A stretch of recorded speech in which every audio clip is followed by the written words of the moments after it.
ГСП онлайн. Городские новости сейчас. Четверг, 14:00, поселок Шудаяк. Встреча по вертолетной площадке для санавиации. Ее должны построить в рамках федеральной программы и на целевые деньги, чтобы доставлять больных из труднодоступных мест республики. Вопрос обсуждается не первую неделю, поскольку есть предложение оборудовать место рядом с горбольницей. Но при этом вырубят часть соснового леса. Жителей поселка такой вариант не радует. Но есть и другой аргумент. Меня удивляет недальновидность многих людей, которые здесь сидят, которых я очень уважаю. Значит, я хочу вам сказать следующее. Значит, если мы строим вертолетную площадку, вертолетная площадка должна находиться рядом с больницей. Других вариантов не существует. На вертолетную площадку будут доставляться люди с острым инфарктом миокарда и нарушением мозгового кровообращения. Соответственно, эти люди требуют максимально в течение 2 часов должны оказать им соответствующую помощь. Жители парируют, мол, мы не против площадки, но нам хочется и лес сохранить. Здесь гуляют мамы, пожилые люди, дети, и вообще этот лес, говорят, реликтовый, к тому же полезен как посельчанам, так и больным в корпусах. К тому же недалеко от Шудаяга, за рекой, есть существующая вертолетная площадка. Выделяются деньги на вертолетную площадку. Выбор места в этом проекте, в этой программе ведь не указан конкретно, что это при больнице или там, на какой-то там территории. Деньги выделяются, как мы поняли, на вертолетную площадку. На встрече помимо местных должностных лиц и сотрудников ведомства Сыктывкара присутствовали гости из Санкт-Петербурга, которые занимаются разработкой проекта вертолетной площадки. Они пояснили, что для обустройства за рекой потребуется реконструкция самой площадки плюс безопасность наладить и не только. Необходимо будет произвести реконструкцию всей дороги, которая находится не в собственности республики. Учитывая это, по целевой программе выделение средств на реконструкцию данной площадки просто невозможно. Кстати, вопрос собственности тоже один из центральных. Важное условие, что строительство должно быть на земле в ведении медицинского учреждения, а площадка за рекой непонятно чья. Участок близ больницы как раз под критерий подходит. Правда, в тот же день в одной из ухтинских групп появился пост с информацией, что оба участка изначально были в одинаковой степени по критерию принадлежности.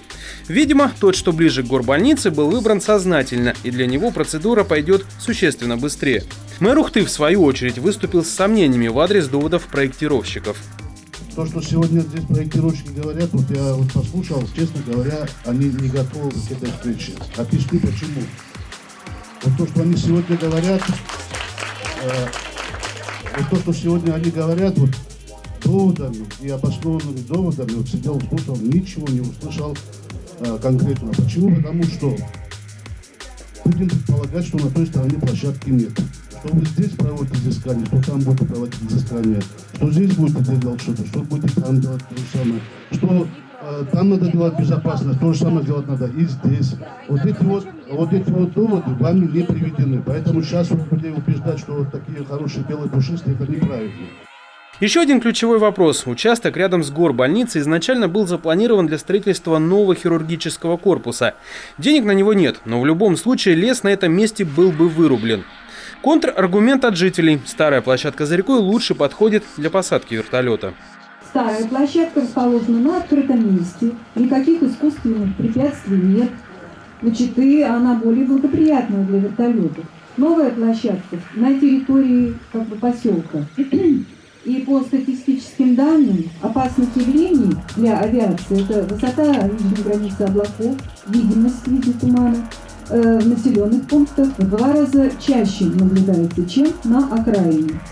Также прозвучало, что место под площадку близ больницы – это не 2 гектара, как предполагают люди, а 27 соток.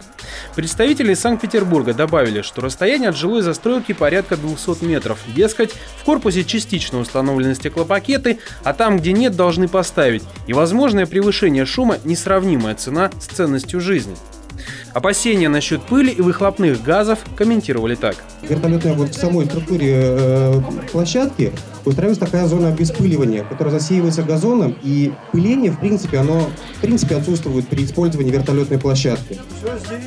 Что касается выбросов в атмосферу, взлетно-посадочный цикл длится порядка 10 минут. За 10 минут один вертолет в выбросах равен примерно 3-4 КАМАЗам. За 10 минут никакой фон окружающий, да, то есть нагрузка на окружающую среду, она никак не может повлиять. Обсуждение изрядно затянулось и достаточно быстро перешло в диалог на повышенных тонах, в котором смешали все – и депутатскую деятельность за прошедшие годы, и обращение от лица Коми-народа, подростка, который заявил, что в Шудаяге будут жить его дети и внуки и так далее. Итог. Люди предложили внести в протокол предложение рассмотреть вариант старой площадки за рекой как альтернативной площадке у горбольницы. Однако встреча формально была даже не общественными слушаниями, а лишь реакцией на письмо в адрес руководителя муниципалитета от 29 марта. Соответственно, какой статус у мнения шудаягцев и будет ли оно кем-то учтено? Вопрос.